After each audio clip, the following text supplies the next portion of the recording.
Kunyinyurana kumaze imisi kwibonekeza hagati y'umugwi ujejwe gushinga ibiciro vyo gutwara abantu n'ibintu n'umushikiranganji ajejwe ubudandaji, gutwara abantu n'ibintu, amahinguriro n'ingenzi, vyerekana akajagari kari mu nzego za leta, kakerekana yuko batamenya uwurekuriwe gukora iki canke kiriya, ntibamenye aho uburenganzira bw'umugwi bugarukira, bamenye umushikiranganji inguvu uburenganzira afise abatwara, ugasanga bagomba kumurengera, birajuragiza rero abanyagihugu bigatuma bata icizere kuri iyo leta. Ku bwanje sinumva ingene umugwi urimwo abayobozi bakuru mbere batwarwa n'uyu mushikiranganji n'abandi bashobora gufata ingingo nk'iyo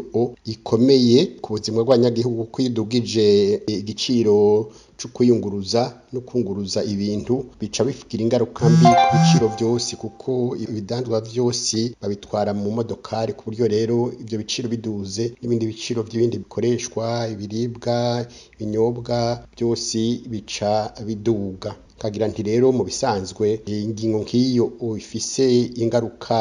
nininya ku buzima bw'abanyagihugu yofatwa n'umushikiranganji n'itegeko kimwe bita ordonnance ministérielle. Simbona yuko iyo komisiyo ariyo ikora, mu bisanzwe yari gukorana ikagira inama ikerekana ivyatumye